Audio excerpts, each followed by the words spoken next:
রাজধানীর একটি সমাবেশে হাসনাত আব্দুল্লাহ এমপি সালাউদ্দিন আহমেদকে ভণ্ডামি করেন বলে একটি মন্তব্য করেছেন। তিনি আরো বলেছেন, বিএনপি কোন পথে হাঁটছেন তা তিনি জানেন না। এ বিষয়ে পূর্ণ বিস্তারিত একটি প্রতিবেদনে দেখুন। এক ধরনের এর থেকে ভণ্ডামি, মানে উনি একটা সংসদের মধ্যে দাঁড়িয়ে উনি ওনার ভণ্ডামি, ওনার হিপোক্রেসিকে জাতির সামনে প্রকাশ করছেন যে আমরা স্বীকার করে নিচ্ছি যে নির্বাচন যেন কোনোভাবেই পিছানো না হয়, সেজন্য আমরা একরকমের করেছি মুঘলের হাতে, খানা খেতে হবে একসাথে।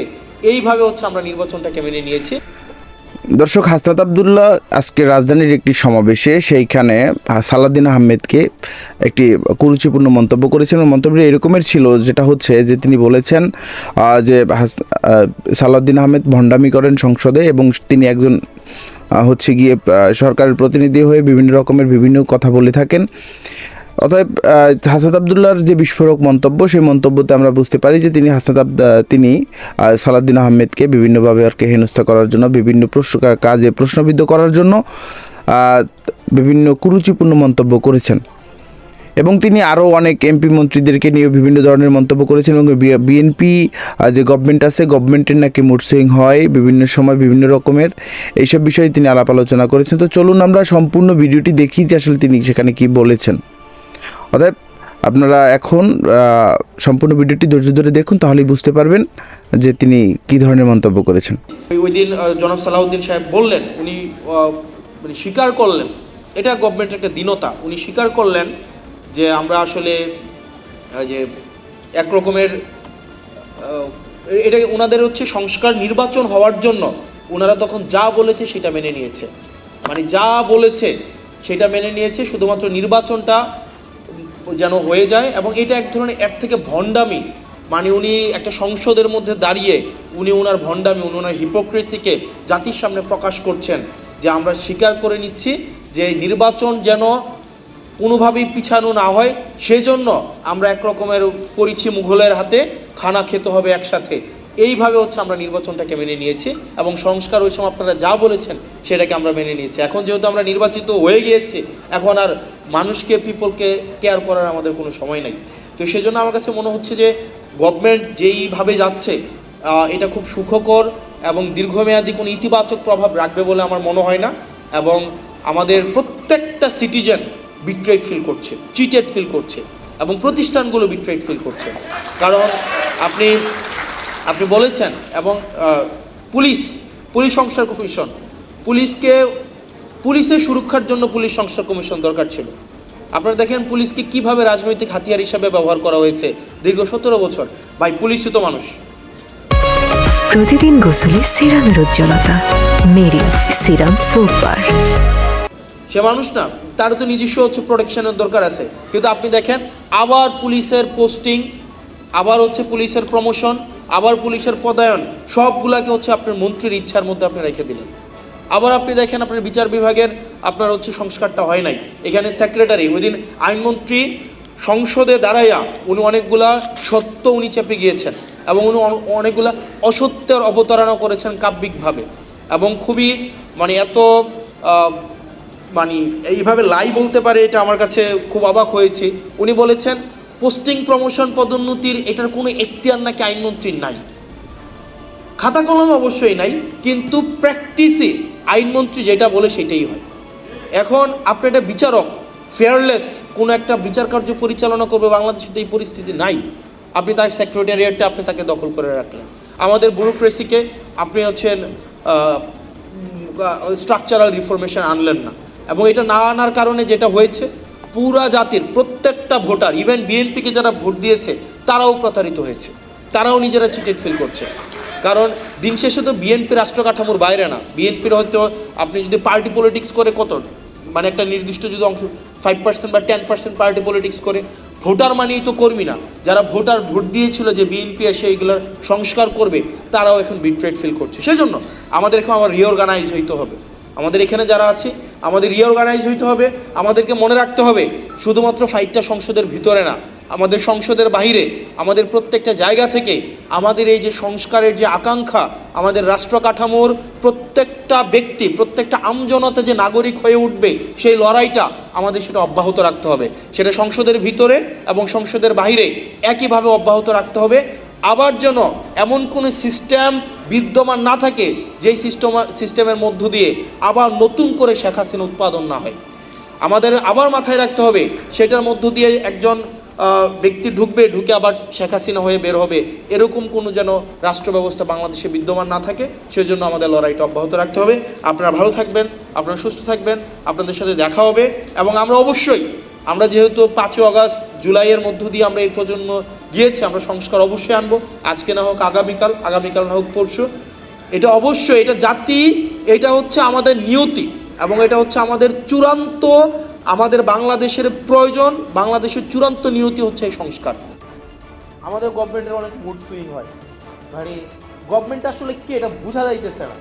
মানে এটা আসলে হাসিনার সময় নাকি বোঝা যাইতো যে ডিসিশনটা দিন শেষে কে নেয়।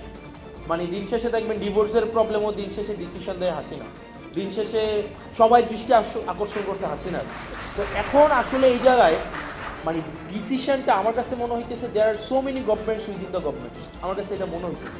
মানে আমি নিশ্চিত না, কারণ এবং আপনি দেখবেন খুব শীঘ্রই এটা বলা হবে যে আমাদের প্রাইম মিনিস্টারকে, এইচপিএমকে ভুল বোঝানো হয়। সময়ের সাথে সাথে দেখা দেয় নিত্য নতুন প্রয়োজন, রেডি থাকতে হয় প্রতি মুহূর্ত। তাই এলো ইনোভার, যেন আপনি লাইফে থাকেন রেডি প্রতিদিন। Innova, designed for now. এখন ভুলটা বুঝায় কারা?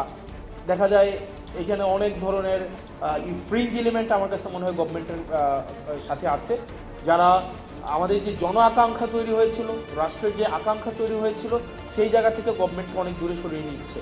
এবং এখানে আমাদের যে সংস্কারের ইনস্টিটিউশনাল, আমাদের ইন্ডিপেন্ডেন্ট হওয়ার কথা ছিল, আমাদের জুডিশিয়ারি হচ্ছে ইন্ডিপেন্ডেন্ট হওয়ার কথা ছিল, আমাদের বিউরোক্রেসির জায়গায় হচ্ছে একটা মেসিভ একটা আমাদের এটা হচ্ছে রিস্ট্রাকচার হওয়ার দরকার ছিল, আমাদের পুলিশ সংস্কার কমিশন হওয়ার দরকার ছিল। এই সব জায়গা থেকে গভর্নমেন্ট অনেক দূরে সরে গিয়েছে, কারণ গভর্নমেন্টের কাছে মনে হচ্ছে সে যদি সব কিছুকে নিয়ন্ত্রণ না করতে পারে, সবগুলোকে যদি মিসঅ্যাপ্রোপ্রিয়েট না করতে পারে, সে নাকি সরকার যথাযথভাবে চালাতে পারবে না। এখন আমার কাছে ম্যাডাম খুব ভালো বলেছেন কিছুক্ষণ আগে যে শেখ হাসিনা থেকে তো সবচেয়ে বেশি হচ্ছে মানে সেন্ট্রাল, একদম সব কিছুকে সেন্ট্রালাইজ করা, হাসিনা কেন্দ্রিক যেভাবে সব কিছু সেন্ট্রালাইজ হয়েছে, এর থেকে শক্তিশালী তো আর কেউ থাকে নাই, আর কেউ ছিল না। তারপরেও তো শেখ হাসিনা টিকে থাকতে পারে নাই। এখন গভর্নমেন্টের মাথার মধ্যে যদি এটা এখন হয় যে আমাকে সব কিছুই নিয়ন্ত্রণ আমার লাগবে, সব কিছুই আপনার হচ্ছে তারিখ যে এসে সমাধান করতে হবে। একদিন দেখলাম যে মিনিস্ট্রিতে কোনো এক এমপ্লয়ের ওনার ছেলে হারাই গেছে, এইটাও হচ্ছে এই জায়গায় হচ্ছে তারিখ দেওয়া হচ্ছে এই জিনিসটাকে সলভ করতে হয়েছে। তো এই জিনিসটা আমাদের জন্য কোনো সুখকর নয়। এবং ওই দিন জনাব সালাউদ্দিন সাহেব বললেন, উনি স্বীকার করলেন, এটা গভর্নমেন্টের একটা দীনতা, উনি স্বীকার করলেন যে আমরা আসলে যে এক রকমের এটা ওনাদের হচ্ছে সংস্কার নির্বাচন হওয়ার জন্য ওনারা তখন যা বলেছে সেটা মেনে নিয়েছে, মানে যা বলেছে সেটা মেনে নিয়েছে, শুধুমাত্র নির্বাচনটা যেন হয়ে যায়। এবং এটা এক ধরনের এর থেকে ভণ্ডামি, মানে উনি একটা সংসদের মধ্যে দাঁড়িয়ে উনি ওনার ভণ্ডামি, ওনার হিপোক্রেসিকে জাতির সামনে প্রকাশ করছেন যে আমরা স্বীকার করে নিচ্ছি যে নির্বাচন যেন কোনোভাবেই পিছানো না হয়, সেজন্য আমরা এক রকমের করেছি মুঘলের হাতে খানা খেতে হবে একসাথে, এইভাবে হচ্ছে আমরা নির্বাচনটাকে মেনে নিয়েছি। এবং সংস্কার ওই সময় আপনারা যা বলেছেন সেটাকে আমরা মেনে নিয়েছি। এখন যেহেতু আমরা নির্বাচিত হয়ে গিয়েছি, এখন আর মানুষকে, পিপলকে কেয়ার করার আমাদের কোনো সময় নেই।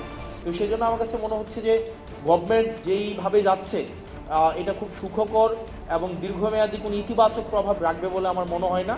এবং আমাদের প্রত্যেকটা সিটিজেন বিট্রেড ফিল করছে, চিটেড ফিল করছে, এবং প্রতিষ্ঠানগুলো বিট্রেড ফিল করছে।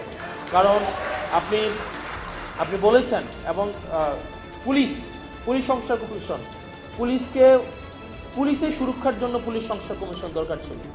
আপনারা দেখেন পুলিশকে কিভাবে রাজনৈতিক হাতিয়ার হিসাবে ব্যবহার করা হয়েছে দীর্ঘ 17 বছর। ভাই পুলিশই তো মানুষ, সে মানুষ না, তার তো নিজস্ব হচ্ছে প্রোটেকশনের দরকার আছে। কিন্তু আপনি দেখেন আবার পুলিশের পোস্টিং, আবার হচ্ছে পুলিশের প্রমোশন, আবার পুলিশের পদায়ন, সবগুলাকে হচ্ছে আপনার মন্ত্রীর ইচ্ছার মধ্যে আপনি রেখে দিলেন। আবার আপনি দেখেন আপনার বিচার বিভাগের আপনার হচ্ছে সংস্কারটা হয় নাই।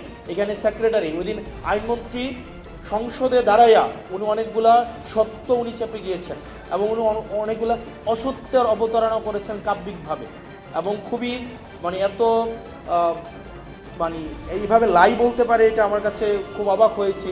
উনি বলেছেন পোস্টিং প্রমোশন পদোন্নতির এটার কোনো এখতিয়ার নাকি আইনমন্ত্রীর নাই।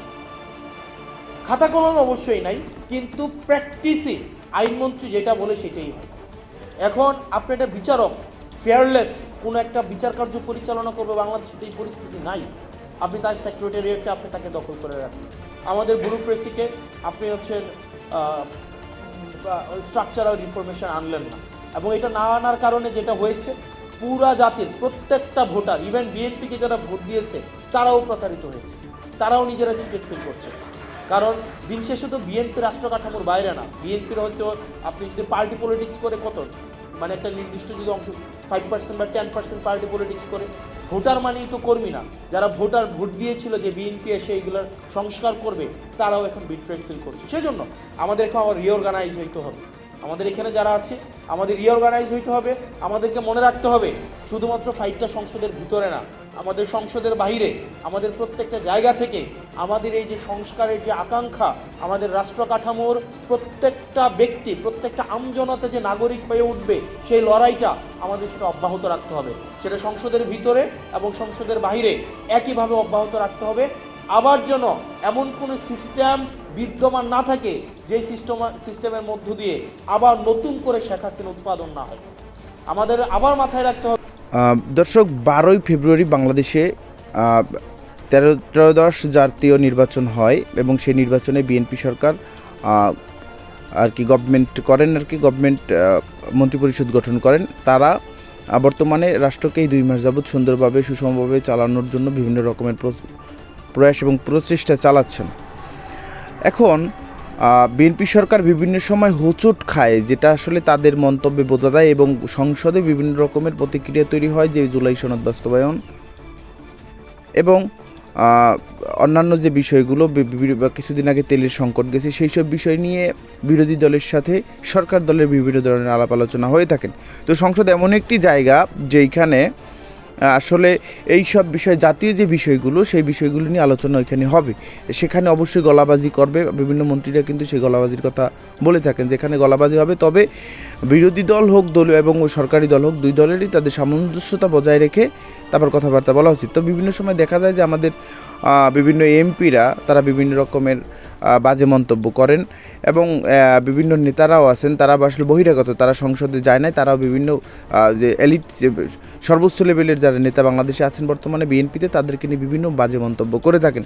তেমনি আজকে আমরা দেখলাম যে হাসনাত আবদুল্লাহ এনসিপির নেতা এবং সে বর্তমানে একজন মাননীয় সংসদ সদস্য, তিনি এমপি সালাউদ্দিন আহমেদ এবং বাংলাদেশ স্বরাষ্ট্রমন্ত্রী বর্তমানে যিনি, তাকে নিয়ে একটি কুরুচিপূর্ণ মন্তব্য করেছেন, এবং সেখানে তিনি বলেছেন যে এমপি সালাউদ্দিন সাহেব তিনি ভণ্ডামি করেন, সংসদে ভণ্ডামি করেন, এবং বিভিন্ন সময় নাকি বা বিএনপি গভর্নমেন্টে নাকি মুডসুইং হয়, সেরকম একটি তিনি কথা বলেছেন। তাই আমরা দেখলাম। তো আসলে আপনার এই যে তারা যে রকমের কথাবার্তা বলে বা বলেছে, আপনার এই বিষয়ে আসলে আপনার মন্তব্য কি, সেটা অবশ্যই কমেন্ট বক্সে জানাবেন, এবং যদি ভিডিওটি ভালো লাগে তাহলে অবশ্যই লাইক, সাবস্ক্রাইব করে রাখবেন, এবং নিত্য নতুন এরকমের আরও ইনফরমেটিভ ভিডিও পেতে, নিউজ ভিডিও পেতে আমার